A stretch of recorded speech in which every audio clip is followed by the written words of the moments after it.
Nós vamos para uma discussão importante agora de dois assuntos que estão repercutindo bastante nesta quarta-feira, que foi de correria também. A situação do deputado federal Daniel Silveira, que se nega a colocar a tornozeleira eletrônica, segue na Câmara dos Deputados, e também a situação em que a ministra Rosa Weber rejeitou arquivar o inquérito contra o presidente Jair Bolsonaro no caso Covaxin. Para isso, eu, Thaís Arbex e Caio Junqueira conversamos agora com Gustavo Sampaio, que é professor de Direito Constitucional na Universidade Federal Fluminense. Boa noite, professor, e boa noite também aos meus colegas que estão aqui. Vamos seguir então com a nossa entrevista. E, professor, eu quero começar com o caso do deputado federal Daniel Silveira, que repercutimos agora há pouco. Ele segue ali na Câmara dos Deputados e, inclusive, a Thaís Arbex trouxe a decisão do ministro Alexandre de Moraes, de agora à noite, em que ele menciona o seguinte: é estranha e esdrúxula a ação onde o réu usa a Câmara dos Deputados para se esconder da polícia e da justiça, ofendendo a própria dignidade do parlamento ao tratá-lo como um covil de foragidos da justiça. Como que o senhor olha para essa situação envolvendo o deputado e mais, para mais uma decisão do ministro Alexandre de Moraes do STF? Boa noite a todas, boa noite a todos, aos que nos acompanham aqui na CNN Brasil. É uma situação esdrúxula, sim, porque os poderes são independentes e harmônicos entre si, segundo dispõe o próprio artigo 2º da Constituição da República. Então, para além de independentes, há que haver uma relação de harmonia entre eles. Então, a harmonia se verifica com a colaboração dos integrantes desses poderes. Nós estamos falando de uma decisão do Supremo Tribunal Federal, da mais alta corte da Organização Judiciária da República, que já determinou, inclusive, a prisão desse deputado por ofensas antidemocráticas e ofensas peremptórias contra ministros da própria Suprema Corte. Que agora, ao sair do cárcere, a condição para o exercício regular de suas funções parlamentares ficou condicionada a esse gravame, ao uso da tornozeleira eletrônica. Então, o parlamentar valeu-se, é claro, do fato da independência do parlamento brasileiro e da proteção imunitária da Casa Parlamentar para se recusar a cumprir a decisão do Supremo Tribunal Federal. E, curiosamente, também se recusou a assinar o termo de recusa da colocação da tornozeleira eletrônica, o que significa dizer que ele, ao se recusar à assinatura desse termo, ele quis se proteger de alguma coisa que ele tinha conhecimento que era ilícita. A ordem judicial precisa ser cumprida. Então, criou-se sim uma situação de muito embaraço, que só acirra o tensionamento entre os poderes constituídos. Isso promete agora que se protraia no tempo um conjunto de ações mais enérgicas.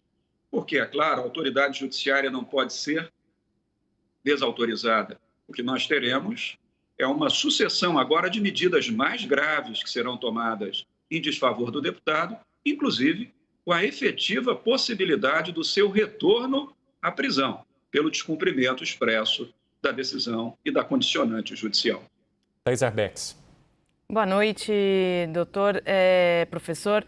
Durante todo esse período, desde ontem, na verdade, o deputado Daniel Silveira ele tem se apegado, tem dito que existiria no regimento interno da Câmara algo que o protegesse. Mas a gente também começou a ter o entendimento de que essa proteção ela se dá muito mais justamente por isso que o senhor colocou em relação à harmonia e independência entre os poderes do que o que de fato consta na letra da lei, seja no regimento interno, seja na Constituição. É a partir do momento em que o deputado insiste no não cumprimento dessa decisão judicial, o que poderia ser feito? Dizem que ele não pode ser amarrado, por exemplo, como nem ele, nem nenhum cidadão pode ser amarrado para que se cumpra uma determinação como essa. O que poderia ser feito neste caso? Note, neste caso, Thaís, nós poderemos ter um desfecho um tanto desagradável, porque, a rigor, ele, no descumprimento da decisão judicial, ele pode ser levado de volta ao cárcere, na medida em que há uma ação penal em curso no Supremo Tribunal Federal. E é importante dizer o seguinte: o deputado federal ele tem foro por prerrogativa de função no Supremo Tribunal Federal, disso nós já sabemos. ele tem a prerrogativa de foro na Suprema Corte. Mas existia uma cláusula na Constituição da República até 2001, que foi suprimida com a emenda constitucional número 35, que dispunha que o deputado só poderia ser processado no Supremo Tribunal Federal mediante prévia autorização da própria Câmara dos Deputados, o que até hoje existe para o presidente da República, mas não existe mais para os deputados federais. De maneira que, a bem dizer, a ação penal será agora julgada pelo plenário do Supremo Tribunal Federal. Então, no curso da ação penal, os juízes podem determinar que, pelo descumprimento das medidas acautelatórias estabelecidas, que o parlamentar retorne ao estabelecimento prisional. É esse o desfecho que pode acabar ocorrendo. Porque eu não acredito, Thaís, que esse deputado vai viver eternamente dentro das instalações da Câmara dos Deputados.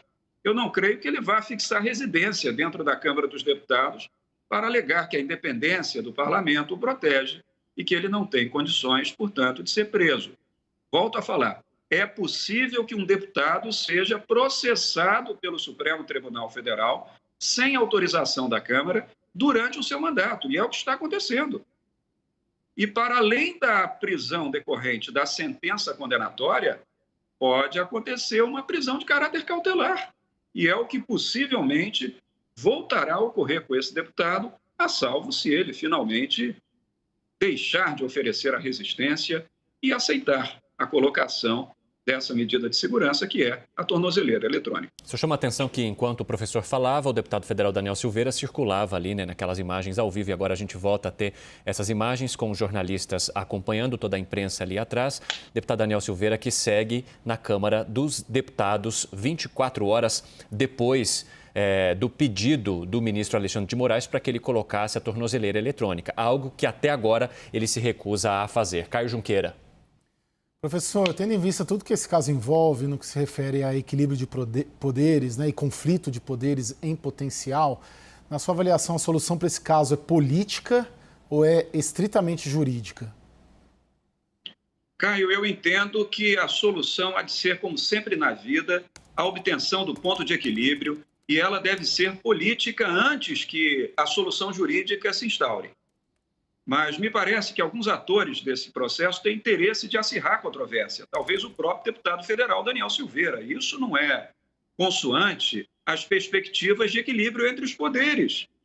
Que a solução política venha, que o presidente da Câmara dos Deputados, deputado Arthur Lira, possa interferir, persuadindo, convencendo o deputado federal a acolher essa medida consistente na colocação da tornozeleira para que as coisas tenham curso natural.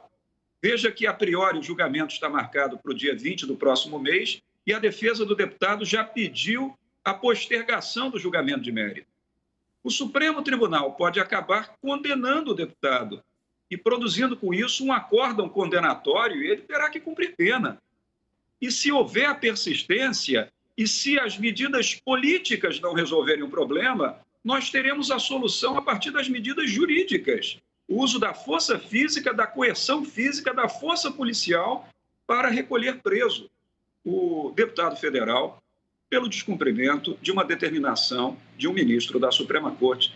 Ninguém há de querer isso. Isso não é bom para a democracia, muito menos para o equilíbrio entre os poderes nessa quadra histórica em que a corda já está tão tensionada, Caio, e que precisamos de tranquilidade e temperança, e não de atrito.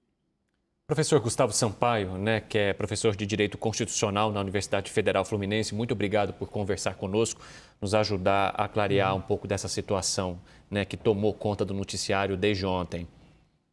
Boa noite. Muito obrigado a todos, boa noite, bom trabalho e que as coisas voltem à condição de normalidade, porque o Brasil precisa disso, sobretudo nesse ano, que é um ano tão difícil e tão importante para a democracia. Muito obrigado, professor.